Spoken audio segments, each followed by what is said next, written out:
Welcome back to the channel, everyone. If you love captivating stories about men transforming into women in unique and fascinating ways, then be sure to subscribe and give this video a thumbs up. Now, let's jump right into today's tale. Chapter 6, Hearts on Display. The city was alive with the shimmer of dusk, painting everything in shades of gold and blush as Elle and Jake made their way through the crowded streets. Arm in arm, they drew glances and quiet admiration, though Elle suspected most eyes lingered on Jake's hand, tracing lazy circles on her lower back, occasionally dipping dangerously close to the curve of her now generous backside. The transformation of her body was complete now, every cell, every curve, every subtle movement unmistakably feminine. Her hips swayed naturally as she walked, an unconscious rhythm that made her fitted dress ripple enticingly with each step. The fabric hugged contours that were still new to her, the dramatic inward curve of her waist, the flare of hips that demanded attention, the gentle swell of breasts that rose and fell with each breath. Her legs, longer looking now with their shapely calves and smooth thighs, carried her with a grace that felt both foreign and instinctive. "You're walking like you were born in those heels," Jake murmured, watching her navigate the uneven sidewalk with surprising skill. "Meanwhile, I've seen baby giraffes with more coordination than you had last week." Elle laughed, the sound musical in her transformed vocal register. "My center of gravity shifted. It's like my body knows what to do even if my brain is still catching up." "Well, your body is doing an excellent job," Jake replied, his eyes traveling appreciatively over her figure. "I particularly approve of its decision regarding these." His hand brushed the side of her breast as if by accident, sending a jolt of sensation through her. Elle swatted his hand away playfully. "Behave yourself, we're in public." "That's exactly why I'm behaving myself," Jake countered with a wicked grin. "If we weren't in public, my hands would be getting much better acquainted with your geography." She still wasn't used to the attention, not just from Jake, whose gaze now held heat that had replaced years of platonic affection, but from strangers too. Men's heads turned as she passed. Women assessed her with that particular female calculation of admiration and competition. Every reflection in a shop window was a surprise, a reminder that she was, unmistakably, a woman now. The face looking back at her was heart-shaped and delicate, with high cheekbones, full lips, and large eyes framed by impossibly long lashes. Her hair, which now fell in glossy waves to the middle of her back, caught the golden evening light, highlighting strands of caramel and honey among the rich brown. It was thrilling, a little terrifying, and with Jake at her side, intoxicating. "Do you ever miss it?" Jake asked suddenly, interrupting her thoughts. "Being, the old you." Elle considered this, feeling the unfamiliar weight of her breasts, the absence between her legs replaced by a different kind of anatomy, the new arrangement of muscles and bones that made her move differently, feel differently. "I miss being able to reach the top shelf without help," she replied, deflecting with humor. "And pockets. God, I miss pockets. Do you know how useless women's pockets are? It's a conspiracy to sell purses." Jake laughed, squeezing her hand. "Seriously, though." Elle's expression softened. "Honestly, no, it's like I was wearing ill-fitting clothes my whole life and now finally everything fits. Even the parts that should feel weird like these," she gestured subtly to her chest, "feel right somehow." "They look pretty right to me too," Jake quipped, waggling his eyebrows exaggeratedly. "You're incorrigible," Elle said, but couldn't suppress her smile. "Is that all you think about now?" "Can you blame me?" Jake spread his hands innocently. "I've got years of pent-up thoughts finally getting the green light. It's like telling a kid who's been staring at a candy store window that he can finally go inside and taste everything." "Oh, so I'm just candy to you now," Elle teased, her new voice adding layers of suggestion she was still getting used to. Jake pulled her closer, his arm wrapping possessively around her waist. "More like a 5-course gourmet meal that I want to savor very, very slowly." Heat flooded Elle's cheeks, along with other parts of her anatomy that responded to Jake's words with embarrassing eagerness. Her new body was incredibly responsive, sensations sharper and more diffuse simultaneously, pleasure radiating outward rather than focusing in one place as it had when she was male. "Keep talking like that, and we might not make it to dinner," she warned, her voice dropping to a husky whisper that still surprised her when it emerged from her lips. Nights out, lights low. They ended up at a dimly lit bar where a jazz trio played. Jake's kind of place, full of velvet booths and secret corners where couples leaned close, sharing whispers and lingering touches. The saxophone wailed soulfully, the notes hanging in the air like promises. Elle felt the music in her bones, a pulsing counterpoint to Jake's foot brushing hers beneath the table. Her body responded differently to rhythm now, her hips wanting to sway, her shoulders to roll, movements more fluid and sensual than she'd ever been capable of before. The bartender had given her an appreciative once-over when they arrived, his eyes lingering on the neckline of her dress before Jake's possessive hand on her waist had sent a clear message. It was a power Elle was still learning to navigate, the ability to command attention with nothing but her presence, to draw eyes and hold them. She sipped her cocktail, something fruity and deceptively strong, trying to act casual as Jake drummed his fingers on her thigh, each tap sending ripples of awareness through her sensitized skin. The fabric of her dress felt impossibly thin under his touch, as if his fingers could burn right through to the bare flesh beneath. "You're staring," she teased, watching his eyes track the movement of her lips around the straw of her drink. Jake grinned, not even attempting to deny it, his eyes roving over her curves with open hunger that made her pulse quicken. "Can you blame me? Every guy in here wishes he was me right now." Elle rolled her eyes, but her cheeks flushed with pleasure at his words. "You always did have a high opinion of yourself." "Only when I'm right," he countered, leaning in until his lips brushed her ear, his breath warm and ticklish. "And right now, I'm absolutely correct. The guy at the bar has been trying not to look at your legs for the past 15 minutes. The businessman in the corner keeps, accidentally, glancing over whenever you laugh. And that waitress? Pretty sure she's into you too." His words sent a shiver through her, a thrill that was equal parts embarrassment and arousal. It was dizzying, how easy it was to let go, to be wanted, to want in return. Jake's hand slid higher, fingers tracing the line where her dress met bare skin. She squirmed, biting back a laugh that threatened to become something more revealing. "Careful, Turner," she warned, leaning in to mirror his posture, her lips close enough to his ear that she could feel the heat radiating from his skin. "I might have to behave myself in public, but you're making it difficult." His grin was wicked, eyes darkening with promise. "Guess we'll just have to get you somewhere private." "Is that so?" Elle raised an eyebrow, emboldened by the cocktail and the way Jake couldn't keep his eyes or hands off her. "And what exactly would happen in this private location?" Jake's finger traced circles higher on her thigh, dangerously close to the edge of her underwear. "Well, for starters, this dress would look much better on my floor than on you." "Smooth," Elle laughed, the sound turning into a soft gasp as his finger found a particularly sensitive spot. "Next you'll be asking if it hurt when I fell from heaven." "Did it?" Jake asked, his expression exaggeratedly earnest. "Because your transformation was pretty miraculous." Elle shook her head, amusement dancing in her eyes. "That was terrible, you're terrible." "And yet," Jake noted, his hand still making maddening patterns on her skin, "you're still here. Still letting me touch you. Still looking at me like you're imagining me naked." "Maybe I am," Elle admitted, surprising herself with her boldness. Her new hormonal makeup seemed to have lowered her inhibitions, or perhaps it was simply the freedom of being in a body that felt right. "Maybe I'm wondering if you live up to all your big talk." Jake's breath caught, his pupils dilating visibly in the dim light. Only one way to find out. The tension between them was palpable, electric with possibility. Elle felt it like a physical touch, a warmth that spread from her core outward, making her skin hyper-aware of every brush of fabric, every slight shift in the air.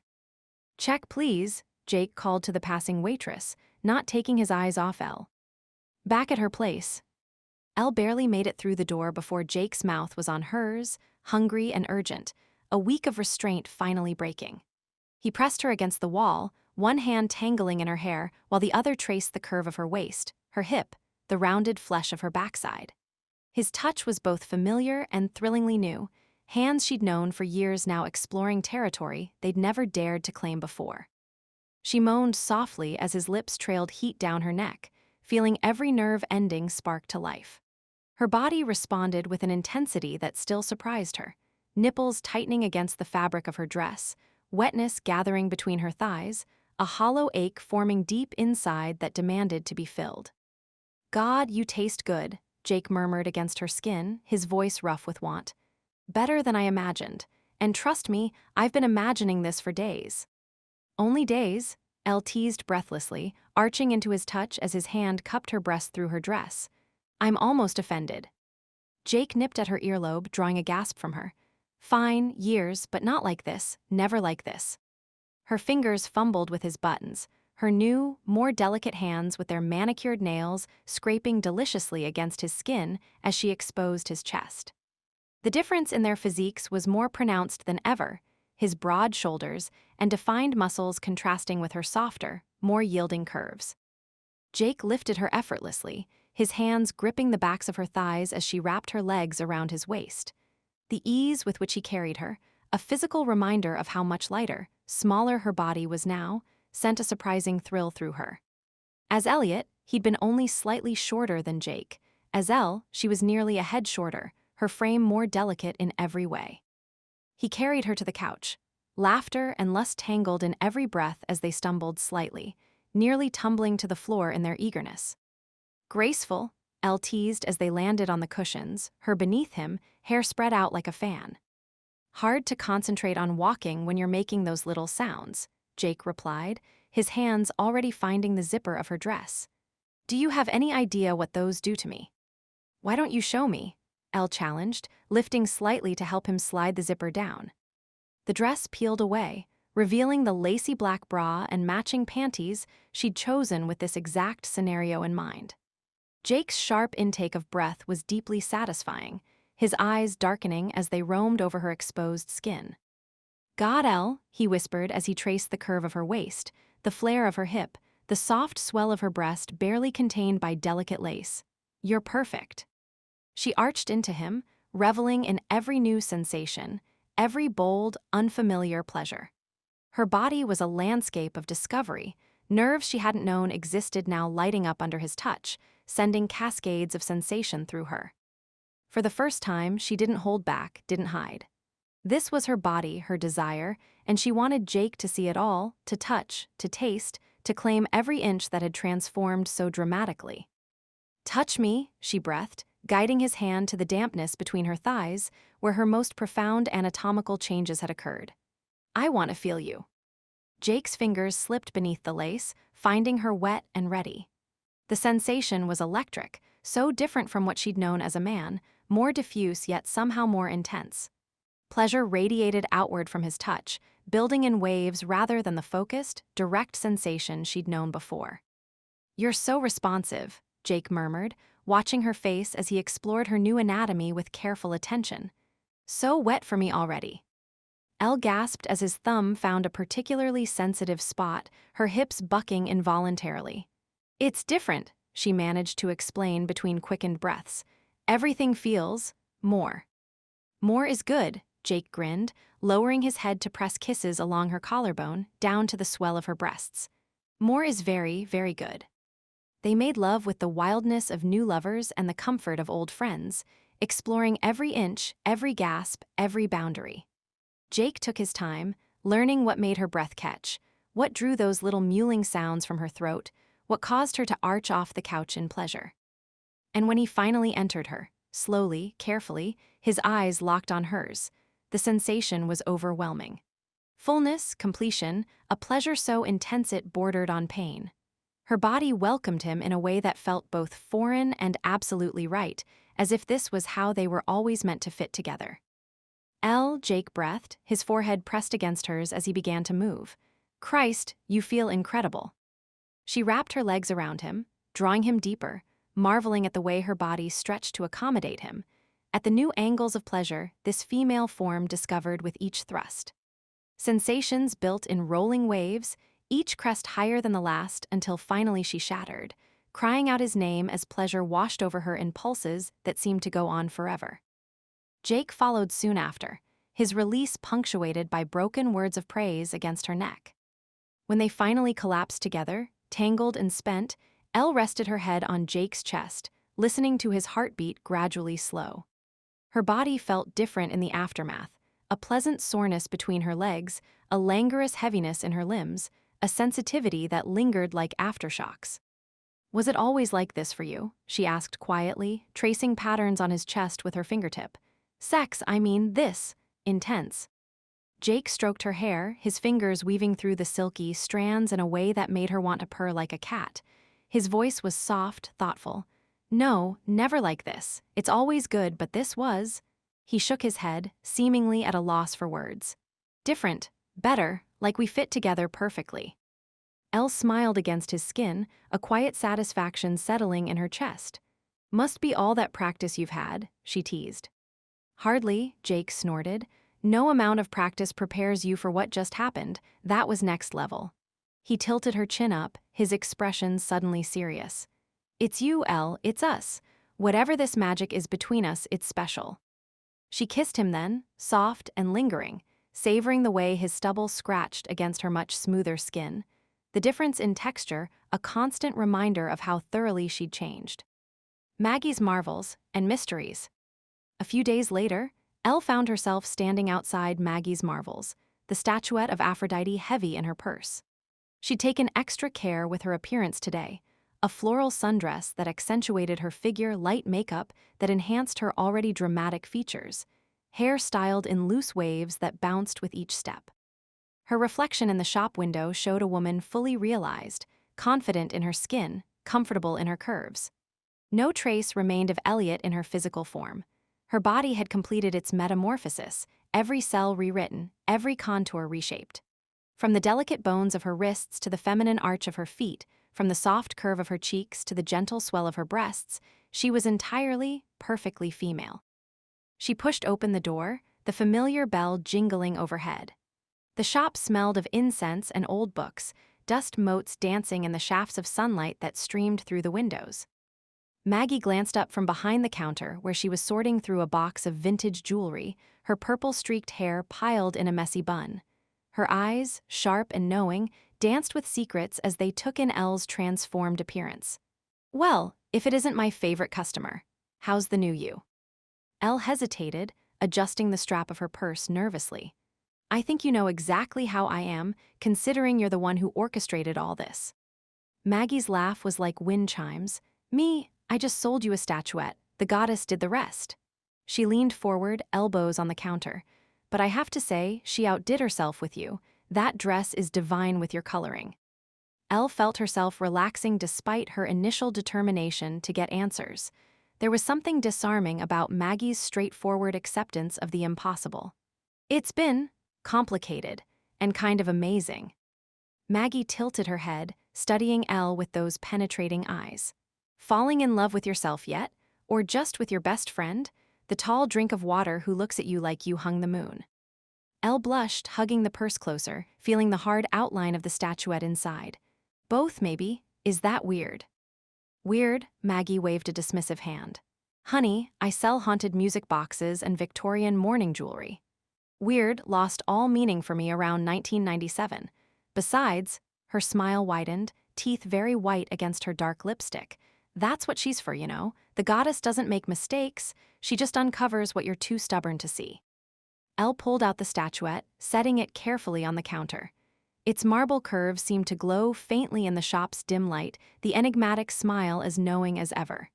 "Is it permanent, this change?" She gestured to her body, the curves that had replaced angles, the softness that had erased hardness. Maggie shrugged, circling the counter to stand beside her. She picked up the statuette, turning it in her hands with familiar ease. "Only you can decide that, darling. Magic's funny that way. Sometimes it gives you what you want." She paused, her eyes meeting Elle's with startling directness. "Sometimes it gives you what you need. The question is, what do you need, Elle Grant?"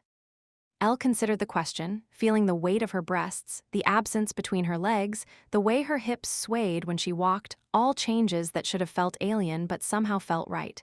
"I think I needed this, to see myself differently, to be seen differently." Her voice softened. "Maybe I needed her." Maggie's smile was knowing, almost maternal. She placed the statuette back in Elle's hands, closing her fingers around it. "Then hold on tight. The fun's just getting started." "What does that mean?" Elle asked, a flutter of both excitement and apprehension in her chest. There's more. Maggie winked, returning to her place behind the counter. There's always more, honey. Life doesn't stop just because you've got new equipment. But between you and me, she leaned forward conspiratorially, you're going to rock those curves for a long, long time. As Elle turned to leave, Maggie called after her. Oh, and Elle, that boy of yours, don't let him take you for granted just because you've got a pretty new package. Make him work for it. Elle laughed, surprised by how natural the sound was now, musical and light, without the self-consciousness that had always colored Elliot's laughter. Trust me, he's working for it. "Ata girl," Maggie approved with a wicked grin. Now go break some hearts, including his if necessary. Epiphany. That night, Elle lay in bed next to Jake, the city lights painting shifting patterns on the ceiling through the partially open blinds. Jake traced her fingers with his own, their hands interlaced, his much larger, rougher ones engulfing her more delicate digits. Elle was still getting used to these quiet moments. The casual intimacy, the way her body fit against his so perfectly now, curved where he was straight, soft where he was hard. Her head nestled naturally in the crook of his shoulder, her leg draped over his, the weight of her breast pressing against his side. You ever wish you could go back? Jake asked suddenly, his voice uncertain in the darkness. To before, too, him. Elle felt his question like a physical touch, probing at possibilities she'd barely considered. Did she miss her male body? The strength, the simplicity, the privilege. Did she miss being Elliot with all his history and habits? She thought about how it felt to move through the world in this new body. The good, the freedom of expression, the intensity of sensation, the unexpected joy of feeling beautiful, and the challenging, the unwanted attention, the dismissive assumptions, the physical vulnerability. She thought about how it felt to be with Jake this way, desired, cherished, matched in a way they never could have been before. Elle shook her head, pressing a kiss to his knuckles. No, she said with quiet certainty, I'm exactly where I want to be. Jake's smile was visible even in the dim light, relief written all over his face. Good, because I don't think I could handle losing you. Not now, not when I've just found you. You've always had me, Elle reminded him, snuggling closer until she could feel his heartbeat against her cheek. Just in a different package. A very nice package, Jake murmured, his hand drifting down to cup her hip appreciatively. One that I plan to unwrap thoroughly later. Elle laughed, swatting at him playfully. Is sex all you think about now? Around you, pretty much. Jake's tone was light, but his eyes were serious when she tilted her head to look at him. But it's not just that, it's everything, the way you laugh now without holding back. The way you move like you're finally comfortable in your skin. The way you look at me like you see all of me and want me anyway. I always saw all of you, Elle said softly. I just couldn't act on it before. Jake kissed her then, a slow, deep kiss that held promise and gratitude in equal measure. When they broke apart, his smile was tender. Lucky me then, because now you can act on anything you want. Elle nestled closer, heart full, hope blossoming. Whatever magic had transformed her body had transformed something else too, had opened a door she hadn't known was there, had revealed possibilities she hadn't dared to imagine. Across the room, the statuette watched from the mantel, Aphrodite's smile a silent promise in the moonlight. Love always finds a way.